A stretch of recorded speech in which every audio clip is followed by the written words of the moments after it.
आज के खूबसूरत से ब्लॉग की स्टार्टिंग होती है खूबसूरत सी पहलगाम की वादियों से। जी हाँ, अब फाइनली आज हम लोगों को आए हुए सेकेंड डे था और हम लोग नाश्ता वगैरह करके निकल गए थे पहलगाम के लिए। आप लोगों ने मेरा पिछला ब्लॉग तो देखा ही होगा, अगर नहीं देखा है तो जाकर देख लीजिए। उसमें हमने पूरा बोट हाउस के बारे में बताया और सब कुछ दिखलाया। ब्लॉग बहुत मज़ेदार था और अगर उसमें कुछ भी अच्छा लगेगा तो like, comment, share and subscribe करिएगा। और व्लॉग को वहीं से मैंने स्टार्ट किया जहाँ से ख़त्म किया था। तो हम लोग आ गए कार में, अपना लगेज वगैरह रख के निकल गए पहलगाम के लिए। अस्सलाम वालेकुम माय यूट्यूब फैमिली, आप लोग कैसे हैं? उम्मीद है कि आप लोग अच्छे होंगे। मैं भी बहुत अच्छी हूँ। Welcome back to my Kashmir vlog. तो फाइनली हम लोग पहलगाम के लिए निकल गए। यहाँ से कोई 2.5-3 घंटे का रास्ता है। तो रास्ते में जो जो होगा सब कुछ आप लोगों को दिखलाऊंगी, लास्ट तक ज़रूर देखिएगा। सबसे पहले ड्राइवर भाई ने हम लोगों को रोका जमजम केसर। यहाँ सिर्फ केसर की ही पूरी लाइन से मार्केट थी। हर टाइप की केसर, ड्राई फ्रूट सब कुछ मिल रहे थे। लेकिन यहाँ पर ड्राइवर भाई लोगों की सेटिंग होती है, कहाँ रोकना है कहाँ नहीं रोकना है। तो हम लोग अपने हिसाब से नहीं रुके थे, जहाँ उन्होंने रोका हम लोग वहीं आ गए। यहाँ हर वैरायटी के केसर थे, हर वैरायटी के ड्राई फ्रूट, बहुत कुछ था। हम लोगों ने सब कुछ देखा और फिर हम लोगों को थोड़े बहुत केसर भी लेने थे, गिफ्ट के लिए भी, खुद के लिए भी। तो हम लोगों ने सोचा अगर सही प्राइस में मिल जाएगा तो उसको हम लोग अभी ले लेंगे, क्योंकि इतना वक्त नहीं था ना, हम लोगों को इतनी नॉलेज थी कहाँ जाएंगे कहाँ नहीं जाएंगे। तो हम लोग भी बहुत देर तक यहाँ बैठकर देखते रहे और जब कुछ समझ में आया तो हम लोगों ने केसर भी यहाँ से ले लिया। तो आप लोग भी हमारे साथ बने रहिए और इस भाई की बात सुनिए केसर के बारे में क्या क्या क्वेश्चन क्या बताया। होता है, ये आगे मोटा पीछे पतला होता है। सी जैसे स्नैक टाइप, अगर आप जुबान पे लोगे हल्का से कड़वाएगा आपको, आप जुबान पे लो, आगे दांतों से बाइट करो, हल्का से बिटरनेस आएगा इसमें।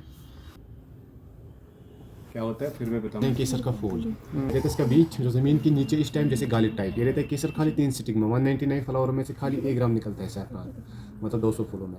ये रहता है इसका फीमेल पार्ट, ये रहता है इसका मेल पार्ट। खाली 3 ही जगह निकलता है केसर, ईरान, सुपैन और कश्मीर। जो ईरान और सुपैन का केसर है वहाँ पे एक साल में 5 कल्टिवेशन होता है, यहाँ पे एक साल में एक ही कल्टिवेशन होता है। वो कब का आता है? 12 अक्टूबर टू 12 नवंबर, खाली 1 मंथ। उसी टाइम बीज भी लगाना, उसी टाइम केसर भी निकालना। ये जो हमारा केसर है अगर आप ये पानी में डालोगे वो 24 आवर्स में पूरा कलर करेगा अपना फील्ड। जो ईरान और सुपैन का केसर है अगर आप वो पानी में डालोगे वो तुरंत छोटा कलर है। वो क्यों तुरंत छोटा? उस पर रहता है कलर एडिड। यहाँ पे नेचुरल आता है केसर, वहाँ पे वो उगाता है। ये रहता है इसकी पैकिंग आपके सामने। इसमें केसर कितने ग्राम भैया इसमें? This one 5 gram, this one 10 gram, this one 20 gram and this one 1 ग्राम। अगर इसको गिफ्ट 3 लाख पर केजी है। नहीं ये छोटे में बताइए। 300 रहता है ग्राम। तो बार्गेनिंग में तो कुछ होता है ऐसा कुछ? सब कुछ हम लोगों ने देखा और थोड़ा थोड़ा केसर हम लोगों ने पैक भी करवा लिया, क्योंकि केसर काफ़ी अच्छा था, ओरिजिनल था। फिर पिया हम लोगों ने कहवा, यहाँ का जो कि फेमस है, हर जगह ये कहवा आपको मिलेगा। यहाँ पर चाय तो कोई पीता नहीं है, लेकिन हम लोगों को इतना कोई अच्छा नहीं लग रहा था, लेकिन पी रहे थे। फिर यहाँ पर सब ड्राई फ्रूट से, फ्रूट को भी सुखा कर मिल रहा था, लेकिन हम लोगों ने लिया नहीं क्योंकि लग रहा था काफ़ी ज़्यादा कलर डला हुआ है। तो हम लोगों ने सिर्फ केसर ही लिया और सब कुछ देखकर चेक किया। और यहाँ केसर के बहुत सारे ब्यूटी प्रोडक्ट भी थे, जैसे कि क्रीम थी, बॉडी वॉश था, बॉडी लोशन था, बहुत कुछ था। हम लोगों ने सब कुछ देखा लेकिन लिया नहीं, क्योंकि इतना हाई रेट यहाँ का था कि समझ में नहीं आ रहा था। कई शॉप पर जाओ, जब पता करो तभी समझ में आता क्या लेना क्या नहीं। और हम लोगों ने देखा जो कि वो भी हम लोगों को लेना था, लेकिन काफ़ी कॉस्टली बता रहे थे, तो हम लोगों ने नहीं लिया। सिर्फ हम लोगों ने केसर ले लिया, क्योंकि फिर आगे पता नहीं केसर मिल भी पाता है कि। जो यहाँ का सबसे छोटा पैक था वो हम लोगों ने पैक करवा लिया, क्योंकि कुछ गिफ्ट भी देने थे और खुद के लिए भी रखना था।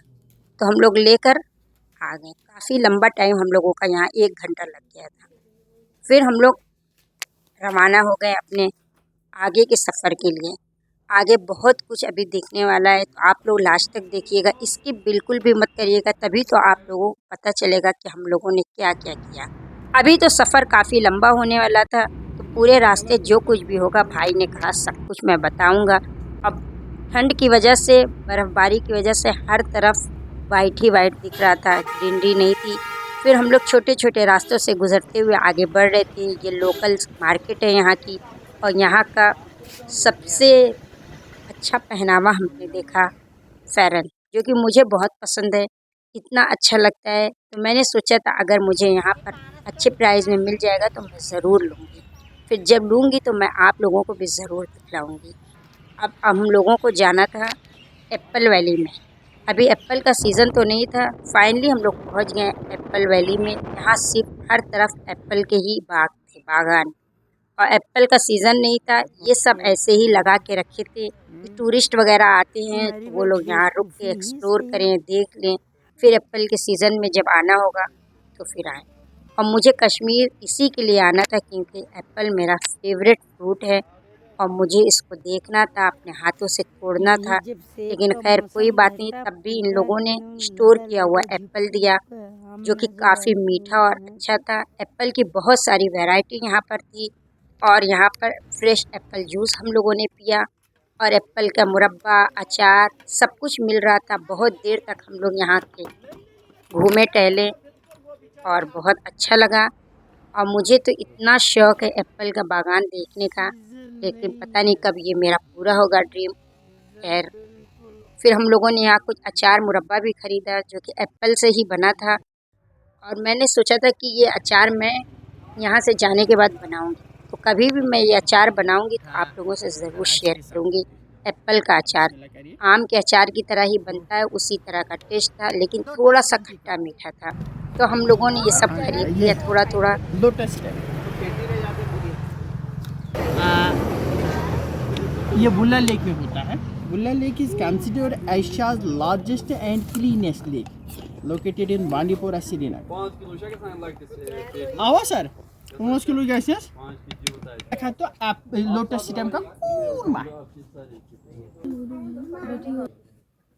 कश्मीरी में इसको नादरू कहा जाता है, बहुत ही यूनिक एंड हाँ आपका सी गाले ये हार्ट के लिए अच्छा रहेगा, आर्थराइटिस जॉइंट ये भाई ने बहुत अच्छी तरह से सब कुछ समझाया है कि सब किन किन चीज़ों में फ़ायदा करता है, कैसे बनता है। तो हम लोगों ने सब कुछ पैक करवा लिया और टाटा बाय बाय बोल कर यहाँ से भी निकल गए। और इतना कोई अच्छा लग रहा था ये बागान।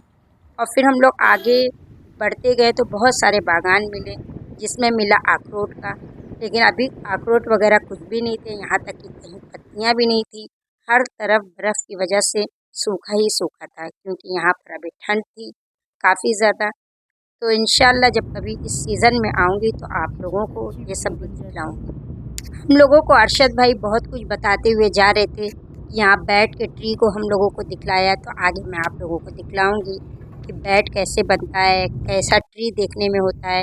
इन्हीं सब बातों के साथ हम लोग फाइनली पहुँच गए पहलगाम। Welcome to Pahalgam Kashmir.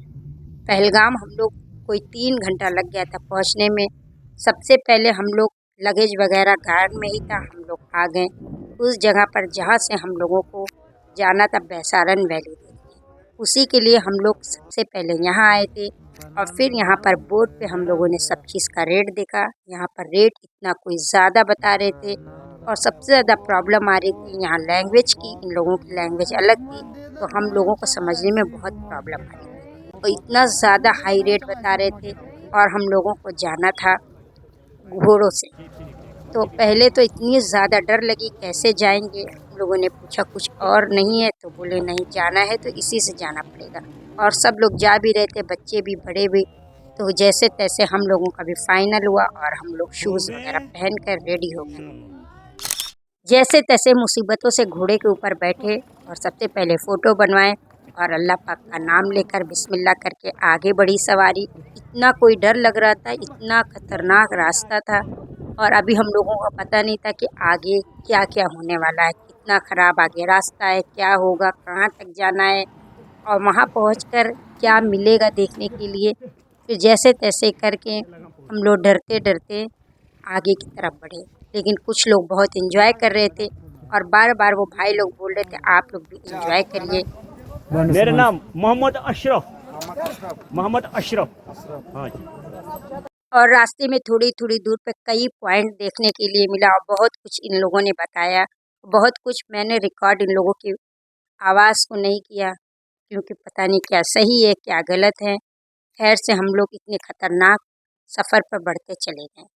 कहीं कहीं तो ऐसा लग रहा था बस अभी गिर जाएंगे और हम लोगों की आंखों के सामने एक लड़की गिर गई। तो डर और भी ज़्यादा बढ़ गया और पता नहीं था कि इतना खतरनाक है, नहीं तो मैं कभी भी नहीं आती। खैर से अब आ गए थे तो आने से ज़्यादा अब फिक्र हो रही थी कि वापस भी इसी रास्ते से जाना है। और मैं भाई से बार बार पूछ रही थी कि इसी रास्ते से जाना है, तो उन्होंने बताया हाँ वापस भी यही रास्ता है और कोई रास्ता नहीं है जाने का। लेकिन यहाँ इतनी दूर आए थे तो देखना भी ज़रूरी था, इसी के लिए तो हम लोग आए थे, सब कुछ देखने के लिए ही। खैर से और पानी जब बर्फ़ पिघल पिघल पानी गिर रहा था तो इतना ज़्यादा कीचड़ था कि उसमें बार बार ऐसा लग रहा था घोड़ों का पैर फिसल रहा है, ऐसा ना हो गिर जाए, कुछ भी हो जाए। लेकिन वो लोग बार बार बोल रहे थे कि पैर को टाइट रखिए, लूज़ मत करिए। तो खैर से हम लोग हस्बैंड आगे आगे थे और मैं पीछे थी। यहाँ कोई साथ में हम लोगों के एक एक भाई लोग थे जो यात्रा की आवाज़ निकालते हुए जा रहे थे। इतना डर लग रहा था कि पूछो मत। खैर जैसे तैसे डरते डरते हम लोग अपनी मंजिल की तरफ बढ़ रहे थे। लेकिन उसी वक्त मैंने ये तय कर लिया कि दोबारा कभी भी कश्मीर आऊँगी तो वैसारन वैली तो नहीं जाना है, क्योंकि कोई और तरह से जा ही नहीं सकते, पैदल भी नहीं जा सकते। और कीचड़ आप लोग देख ही सकते कितना ज़्यादा कीचड़ था। तो आप लोग जब भी आइएगा तो बहुत सोच समझ कर जाइएगा। वैसे मैं ये नहीं कह रही हूँ कि आप लोग मत जाइएगा, सब लोगों को शौक़ होता है जाने का। फाइनली हम लोग पहुँच गए मिनी स्विट्ज़रलैंड और यहाँ पर इतनी कोई ज़्यादा बर्फ़ नहीं मिली, लेकिन इतना खूबसूरत व्यू था। हम लोग बहुत देर तक यहाँ पर घूमते टहलते रहे और एक टाइम रहता है कि 1-2 घंटा यहाँ टहलना है। हम लोगों का घोड़ा खड़ा हुआ है, फिर हम लोगों को वापस जाना है उसी सवारी से। तो हम लोगों ने बहुत देर तक देखा, लेकिन इतना डर लग रहा था कि एंजॉय नहीं कर पा रहे थे और हम लोगों ने कुछ भी अभी खाया नहीं। और यहाँ की बकरी को देख लीजिए, बकरी भी अलग ही तरह की दिख रही थी। और बर्फ़ जो यहाँ पर थे सब इतना ज़्यादा गंदा था, लोग पैर रख रख चले थे। तो यहाँ पर इतना हम लोग बर्फ़ वगैरह पे नहीं गए, बस दूर ही दूर से सब कुछ देखे। और दिल में कहीं इतना डर था कि अभी वापस भी उसी तरह से जाना है, तो इसलिए और भी इंजॉय नहीं कर पा रहे थे। और ये भाई लोगों की यही रोज़ी रोटी थी कि छोटे छोटे सब ये सब लिए हैं, कबूतर और कोई बकरी, कोई छोटा सा भेड़ का बच्चा। आप लोग इससे फ़ोटो बनवाइए, उन लोगों को अपनी खुशी से कुछ भी दे दीजिए। ये सारे दिन इन लोगों की यही छोटी छोटी कमाई रहती है, टूरिस्ट हैं। तो मैंने भी थोड़ा कबूतर हाथों पर लिया और भाई को पैसे दे दिया। और बहुत सारे लोग ऐसा कर रहे थे, फ़ोटो खिंचवा रहे थे मेमोरीज़ के लिए। और हम लोगों ने भी बहुत सारी फ़ोटोज़ खिंचवाई, वीडियो बनवाई, बहुत देर तक एंजॉय किए। लेकिन मैगी नहीं खाया क्योंकि इतनी डर लग रही थी। यहाँ बहुत सारी चीज़ें भी मिल रही थी, छोटी छोटी शॉप थी और सब लोग खूब एंजॉय कर रहे थे। कश्मीरी कपड़े भी मिल रहे थे, उसको भी पहन के बहुत सारे लोग वीडियो फ़ोटो बनवा रहे थे। और हम लोगों को भूख लगी तो हम लोग ने खाया बिस्किट, क्योंकि हम लोग बहुत कुछ लेकर आए थे। अभी वापसी के सफ़र से इतनी डर लग रही थी कि हम लोगों ने यहाँ पर कश्मीरी कपड़े फिर नहीं पहने और ना फ़ोटो बनवाने के बारे में सोचे, क्योंकि यहाँ पर डर लग रही थी। अभी पहला पहला घोड़े पर बैठे थे तो इसलिए इतना डर लगी। मैं आज तक कभी भी नहीं बैठी थी, बहुत बार मैं लखनऊ गई, वहाँ पर भी रहता था, लेकिन मैं बैठती नहीं थी। जितना पहलगाम के वैसारन वैली के बारे में सुनी थी तो इतना कोई हमको तो मज़ा नहीं आया। शायद घोड़े पर बैठ कर आए थे, डर लग रही थी इसलिए, यह तो शायद गर्मियों में ज़्यादा अच्छा लगता होगा। खैर कुछ कह नहीं सकते, अच्छा था लेकिन इतना ज़्यादा नहीं अच्छा था जितनी मुश्किलों से हम लोग यहाँ तक पहुँचे थे। अब वापसी का सफ़र शुरू हो गया हम लोगों को जाने का। वापस उसी रास्तों से टेढ़े मेढ़े हम लोग वापस जाने के लिए निकल गए। लेकिन भाई से मैंने बोला कि भाई इस बार थोड़ा अच्छे रास्ते से ले चलिए, तो बोल रहे कुछ खुश करने के लिए पैसा दीजिए। यहाँ पर हर जगह सिर्फ पैसे की बात होती है, आप जितना पैसा खर्चा करेंगी उतना आपके साथ अच्छा होगा। आप थोड़ा कम पैसा देंगी, बार्गेनिंग करेंगे तो आपके साथ वो लोग अच्छे से नहीं बिहेव करेंगे, ना अच्छे पॉइंट दिखलाएंगे। क्योंकि ये तो मैंने कश्मीर में 5-6 दिनों में समझ लिया। ये कश्मीर में इतना ज़्यादा, एक तो लैंग्वेज की इतनी प्रॉब्लम हो रही थी, लैंग्वेज समझ में नहीं आ रही थी। और वो लोग हम लोगों की लैंग्वेज समझ रहे थे, लेकिन हम लोग उन लोगों की नहीं समझ रहे थे। खैर से जैसे तैसे हम लोग वापस आ गए और अल्लाह पाक का नाम लेते लेते पूरे रास्ते में तो दुआ पड़ रही थी। इतना ज़्यादा डर लग रहा था, कभी कभी तो घोड़ा इतनी तेज़ कूद रहा था, लग रहा था अब नीचे गिर जाएंगे। और फिर उसी वक्त से तौबा कर ली कि दोबारा कभी भी आएंगे तो वैसारन वैली नहीं, मुझे बहुत सारे लोगों ने बताया था कि वहाँ पर घोड़े से बहुत ज़्यादा डर लगती है, लेकिन समझ नहीं पाई थी मैं। और ये आप लोग हमें देख ही सकते हैं कि हम कितना डरते डरते चल रहे थे। वो भाई बार बार बोल रहे थे एंजॉय करिए एंजॉय करिए। कैसे एंजॉय करिए, इतनी डर लग रही थी। ऐसा लग रहा था अरे वो जानवर ही तो है, कभी भी उसका पैर बहक गया गिर गया। लेकिन बोल रहे हैं ये सब ट्रेंड रहते हैं, ये लोग किसी को नहीं गिराते हैं। फिर फाइनली अल्लाह अल्लाह करते करते हम लोग आ गए अपनी मंजिल पर। अल्हम्दुलिल्लाह हम लोग खैर खैरियत से वापस आ गए। घोड़े से उतरकर हम लोगों ने अपना शूज़ उतारा, उसको जमा किया, फिर अपनी कार में बैठकर आ गए अपने होटल पर। तो फिर आप लोगों को आज का व्लॉग कैसा लगा कमेंट में ज़रूर बताइएगा। अगर अच्छा लगा होगा लाइक शेयर सब्सक्राइब करिएगा और कमेंट ज़रूर करिएगा। फिर मिलूँगी कोई मज़ेदार से कश्मीर के व्लॉग में। तब तक के लिए मुझे मेरी फैमिली को दुआ में याद रखिएगा। अल्लाह हाफिज़। Thanks for watching.